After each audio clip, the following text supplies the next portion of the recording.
오늘은 열왕기상 19장입니다.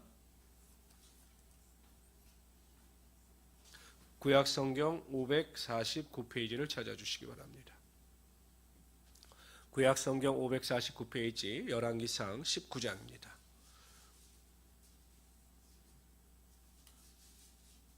우리 먼저 1절에서 18절까지 우리 한 목소리로 읽도록 하겠습니다. 읽습니다.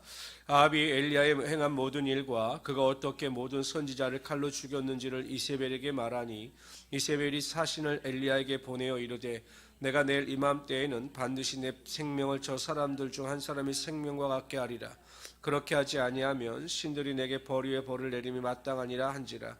그가 이 형편을 보고 일어나 자기의 생명을 위해 도망하여 유다에 속한 브엘세바에 이르러 자기의 사안을 그곳에 머물게 하고 자기 자신은 광야로 들어가 하룻길쯤 가서 한 로뎀나무 아래에 앉아서 자기가 죽기를 원하여 이르되 여호와여 넉넉하오니 지금 내 생명을 거두시옵소서.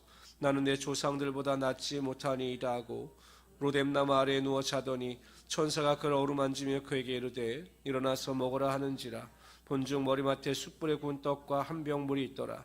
이에 먹고 마시고 다시 누웠더니 여호와의 천사가 또 다시 와서 어루만지며 이르되 일어나 먹으라. 네가 갈 길을 다 가지 못할까 하노라 하는지라.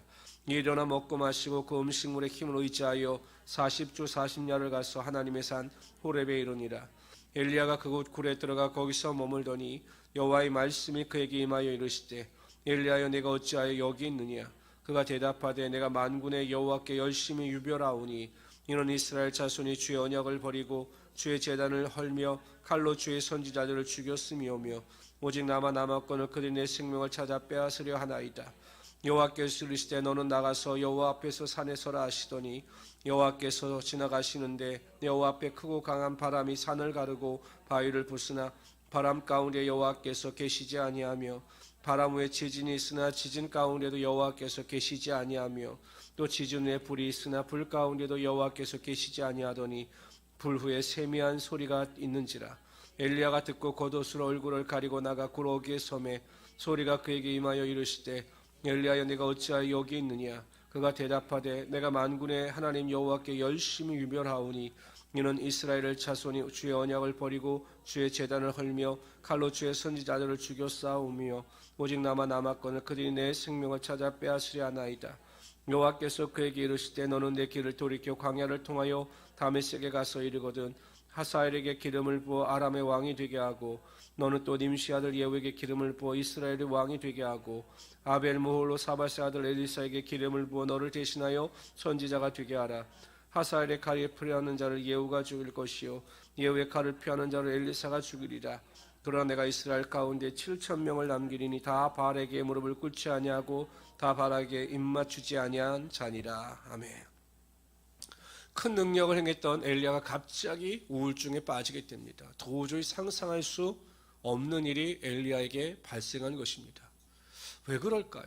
아니 큰 하나님의 기적을 체험했다면 그 이세벨이라고 하는 여인의 말 한마디에 이렇게 우왕좌왕하지 않았을 텐데 왜 엘리야가 그 이세벨의 위협을 듣고 갑자기 우울증에 빠져서 이렇게 나약한 사람으로 전락하고 만 것일까요? 성경에는 정확히 그 이유에 대해서 언급하고 있지 않지만 아마 엘리야가 생각한 대로 환경이 바뀌지 않았기 때문일 것입니다. 왜냐하면 엘리야는 항상 하나님께 말하기를 오늘 본문에 보면 나 혼자 남았다 이렇게 이야기를 합니다. 그러니까 기적을 행하면 왕도 그 기적을 보고 바뀌고 이스라엘 백성들도 자신의 편으로 올 것을 기대했는데 하나님께서 비를 내리고 기적을 행하셨지만 아무 변화가 일어나지 않자 이 일로 인하여 엘리야는 자신 홀로 남았다 생각하여 우울증에 빠진 것으로 보입니다.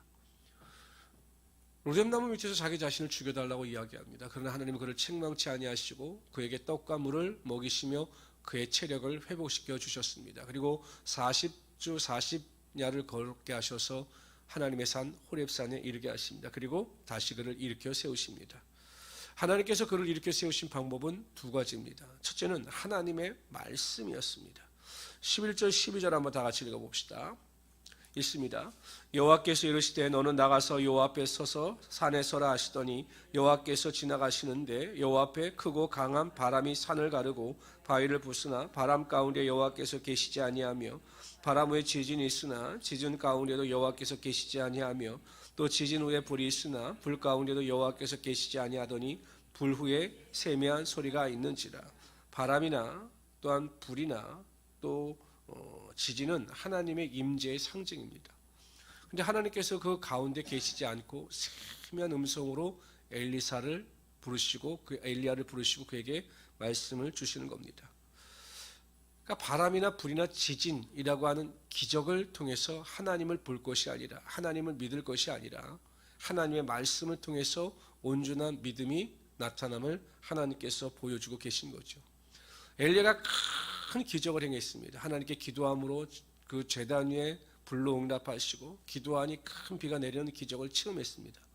그러나 그 기적이 엘리야의 믿음을 온전하게 만들지 못했던 것입니다. 그래서 하나님은 세밀한 음성을 통해서 말씀으로 다시 엘리야를 일으켜 세우고 계신 것입니다. 저와 여러분의 삶에 있어 핵심은 하나님의 말씀입니다. 항상 하나님의 말씀을 가까이 하고 묵상하며 그 기록한 대로 행하려고 노력하는 자에게 하나님께서 믿음을 주시고 그 약속의 말씀을 믿고 나가는 자에게 그 약속의 능력이 반드시 나타나게 하여 주시는 것입니다. 그래서 우리 성도님들은 매일 하나님의 말씀을 읽고 묵상하며 하나님의 말씀을 공부하시며 하나님의 말씀을 가까이 하시는 하나님의 귀한 성도들이 되시기를 주님의 이름으로 축원합니다. 두 번째, 하나님은 사명을 통해서 엘리야를 회복시키셨습니다. 말씀하신 자에게 엘리사에게 사명을 주시죠. 사람을 세우고 그들에게 안수하여 기름을 부어서 그들을 세울 것을 명령하고 계십니다. 그리고 그 사명을 가지고 다시 엘리야는 선지자의 길로 돌이켜 갑니다. 목사님들 중에는 가끔 그러한 말씀들을 많이 하십니다. 이상하게 몸이 아프고 몸이 힘들어서 강대상에 올라가 말씀을 증거할 기운조차 없는데 이상하게 강대상에 오르게 되면 하나님께서 그 사명을 쫓아 말씀을 전하게 하시고 그 사명 가운데 힘을 얻게 되신다라고 하는 고백들을 많이 하십니다. 우리가 하나님의 사명을 감당해 나갈 때 하나님께서는 그 사명을 감당할 수 있는 능력을 주시고 그 능력을 통해서 하나님의 위로와 사명이 흘러 넘치게 하여 주시는 것입니다. 직분이 왜 중요할까요? 내가 왜 직분이 중요할까요? 하나님께서 주신 직분을 감당해 나갈 때 하나님께서는 그 직분을 감당할 수 있는 지혜와 능력을 주실 뿐만 아니라 사명을 감당할 수 있는 은혜를 허락하여 주셔서 여러분의 삶 가운데 하나님의 축복의 능력이 반드시 임하게 하여 주시는 것입니다. 예배가 우리의 사명이고 기도가 우리의 사명이고 복음 전파가 우리의 사명입니다.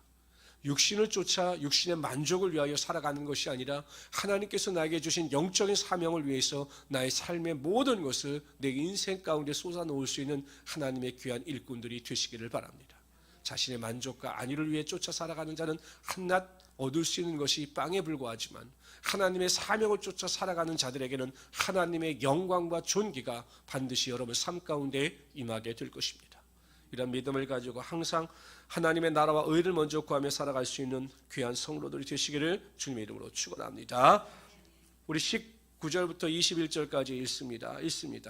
엘리사가 거기서 떠나 사밧의 아들 엘리사를 만나니 그가 12겨리를 소를 앞세우고 밭을 가는데 자기는 12째 겨리소와 함께 있더라. 엘리야가 그리로 건너가서 겉옷을 그에 던졌더니 그가 소를 버리고 엘리에게 달려와서 이르되 청하건대 나를 내 부모와 입맞추게 하소서. 그리한 후에 내가 당신을 따르리이다. 엘리야가 그에게 이르되 돌아가라. 내가 어떻게 행하였느냐 하니라.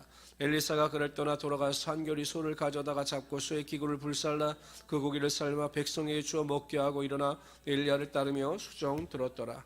엘리사를 부르는 장면입니다. 부자였어요. 12겨리면 24마리의 소를 가지고 밭을 갈 정도로 엘리사는 엄청 부자인 농부였습니다. 그러나 엘리야가 부르니 뒤도 돌아보지 않고 엘리야를 쫓아 하나님의 일에 동참하게 됩니다. 소를 잡아서 백성들에게 나눠주고 농기구를 다 불살라 버렸습니다. 다시는 이 자리로 돌아오지 않겠다. 다시는 농부로 돌아오지 않겠다. 하나님의 사명에 내 인생의 모든 것을 다 바치겠다라고 결단한 것입니다. 전쟁에 나간 군 장군이 다리를 건넌 후에 그 다리를 끊어버렸습니다. 아예 돌아갈 수 없게 만든 거죠. 군사들에게 돌아갈 생각을 하지 말고 생명을 걸고 적군과 싸워야 한다는 것을 암시한 것입니다. 이에 병사들은 장군의 뜻을 감지하고 자신의 생명을 바쳐 적군들과 싸웠습니다. 그리고 결국 승리해 내게 됩니다.